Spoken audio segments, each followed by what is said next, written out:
California has lost a lot in the last few years. People, businesses, neighborhoods, even Ellen DeGeneres. But none of that compares to what it may be losing next: Hollywood. Small fraction of Texas budget surplus could turn this state into the new Hollywood. In recent years, Hollywood's quietly lost its grip on the movie business. Nothing shoots in Los Angeles. Nothing.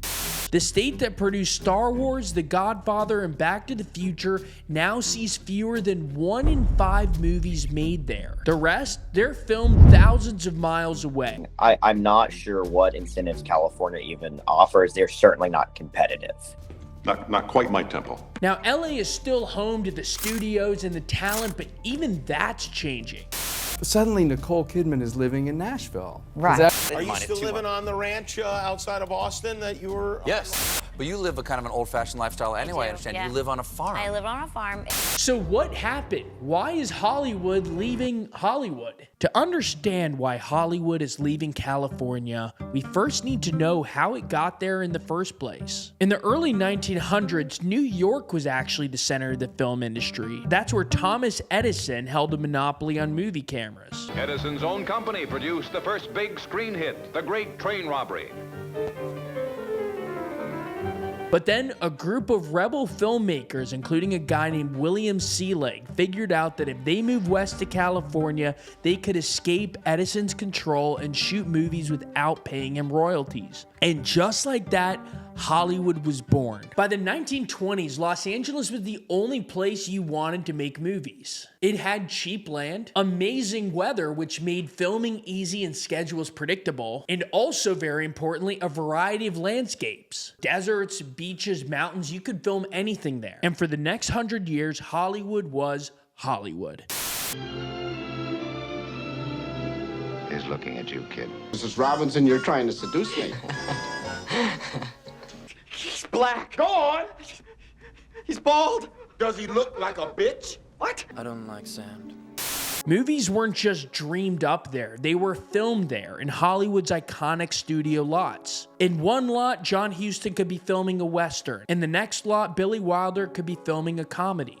I don't want you to think I'm a drinker. I can stop anytime I want to, only I don't want to. The studio lots function like the room of requirement in Harry Potter. Whatever you needed, they had. But in the 90s, things started to change. Welcome to the 90s, Mr. Pong.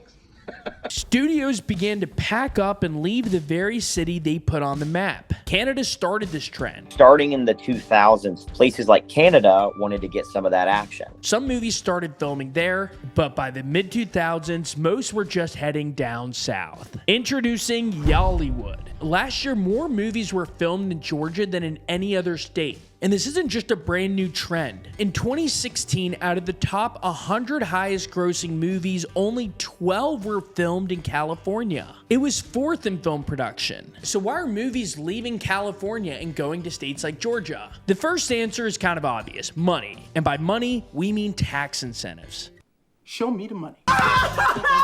California offers a 20 to 25% tax credit for some productions, but there's a cap on how much is available. Meanwhile, Georgia offers a flat 30% tax credit and there is no cap. So if you're looking to film a major blockbuster like The Avengers, that means you could spend $200 million and get $60 million in tax breaks. And guess what? The entire Avengers did just that. They filmed in Georgia. Fine.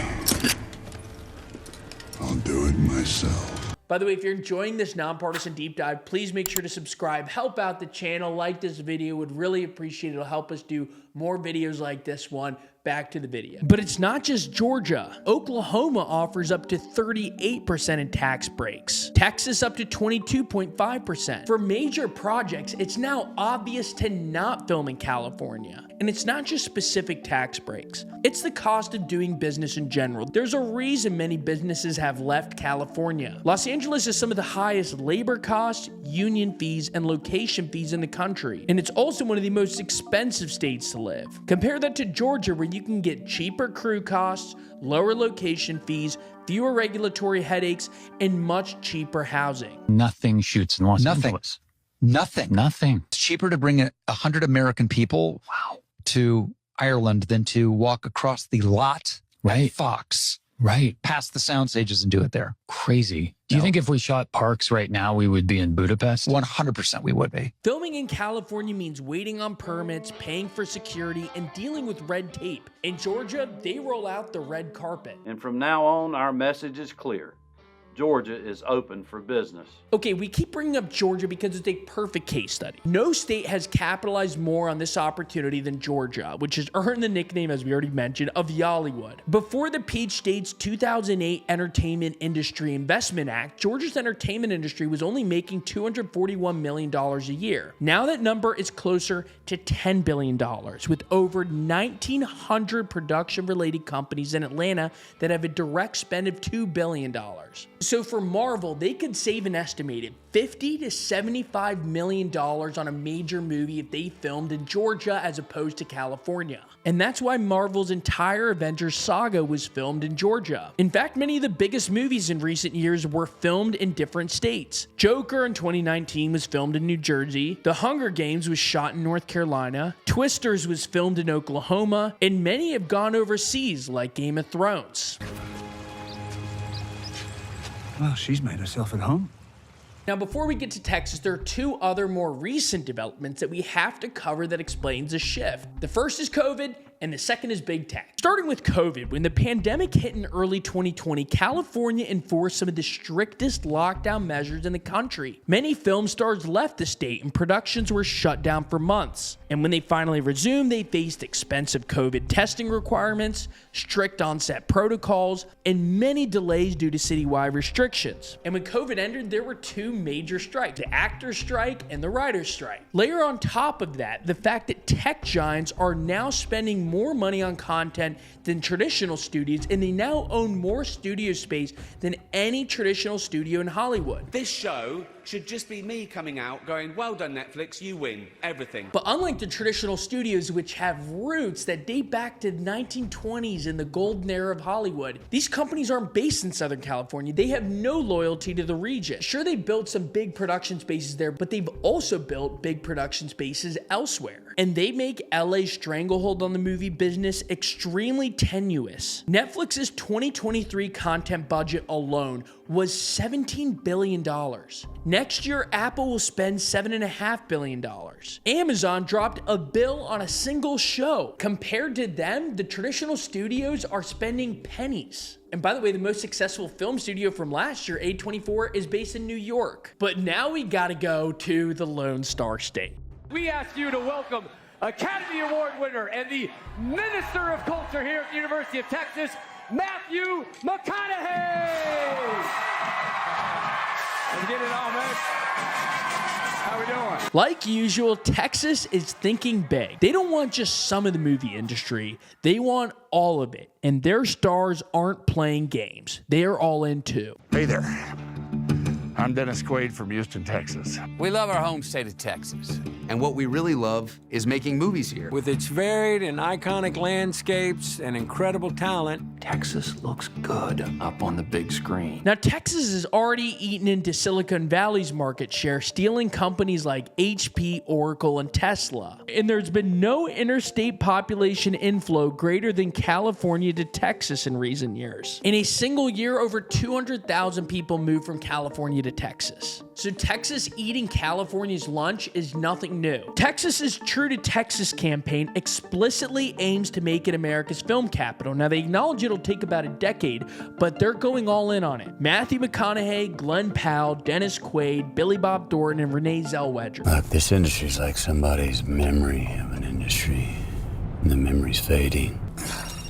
Hey, it's Renee. Renee. Hey, y'all. Just heard from Billy Bob. Told me you're heading to Texas. That was quick. That's quick.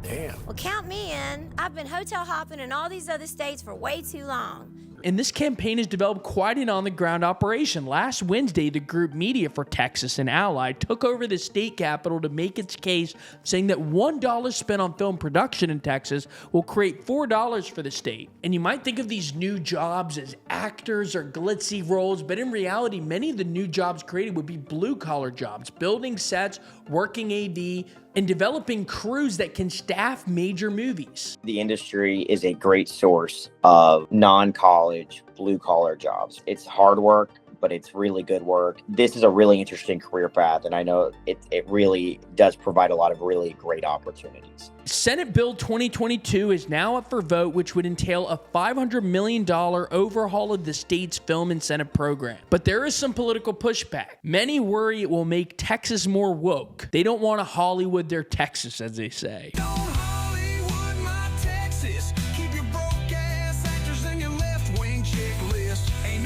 Is this the end for Hollywood as we know it? Not exactly. Sure, its monopoly grip may be loosening, but it still has all the talent, the agencies, and the main studios. Many states are learning the hard way that it's really hard to woo the movie business. Michigan spent a fortune and it kind of flopped, and even places in Georgia that have got major projects like The Town for Stranger Things are now wondering, where's the next one? You train all of us for these movies, we move here, and now there's nothing? Southern California has for the movie business has been diluted in recent years. Stars have moved, the studios have split up, and the economics have just fundamentally changed.